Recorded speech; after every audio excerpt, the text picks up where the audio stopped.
Il est 4 h du matin et tout le monde ne parle que d'elle, la tomate. Alors, tomate farcie, là.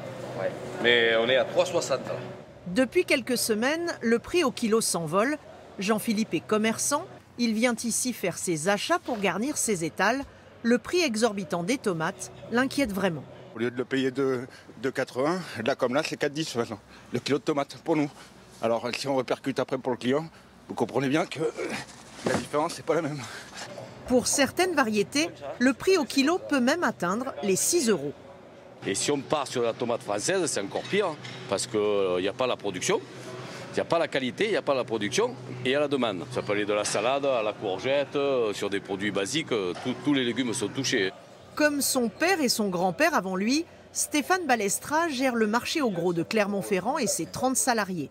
Entre la hausse quasi quotidienne des carburants et la météo capricieuse, il l'avoue, il n'a jamais connu une telle situation. Moi, mes clients, ils payent le carburant plus cher. Moi aussi, je le paye plus cher. Les producteurs qui mettent du carburant dans leur tracteur, eux aussi, le payent plus cher. Donc, à un moment donné, tout le monde se regarde en disant, bon, qui c'est qui rogne sa marge?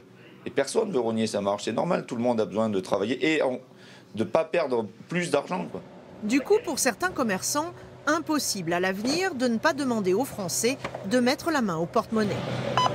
On suit les cours, hein. Si on paye cher, on vend plus cher. Et après, quand c'est très cher, on réduit un peu la marge pour pouvoir vendre, parce que ça ne sert à rien de l'avoir sur l'étalage et si ça ne sort pas. Ouais. À l'approche du printemps, une trop forte hausse du prix pourrait décourager la clientèle. Les marchands de fruits et légumes espèrent ne pas en arriver là. On ne va pas pouvoir augmenter parce que les gens ne vont pas accepter. Voilà. Donc je ne sais pas du tout.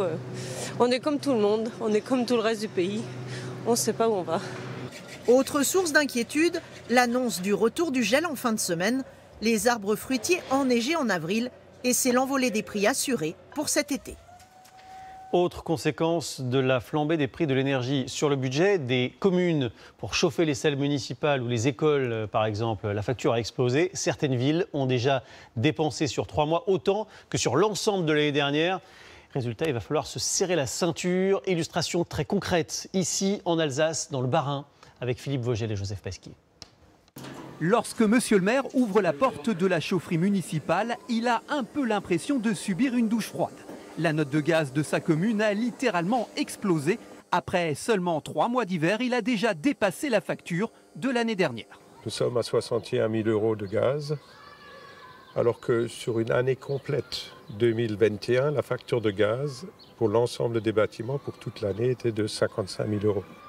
Conséquence de cette très mauvaise surprise, monsieur le maire va devoir faire des choix très concrets, comme pour la camionnette municipale. Après 15 ans de bons et loyaux services, son remplacement attendra. Là aussi la balayeuse qu'on voulait changer, mais on ne la changera pas cette année. Donc on le reportera l'année prochaine. Il y a une aire de jeu qu'on ne veut pas faire.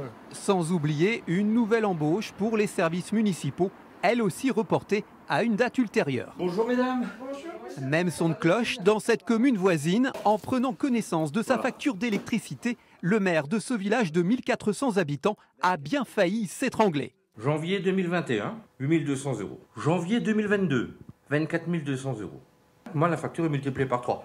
Comment je vais faire? J'ai 2 solutions. Soit j'augmente les recettes, soit je diminue les dépenses.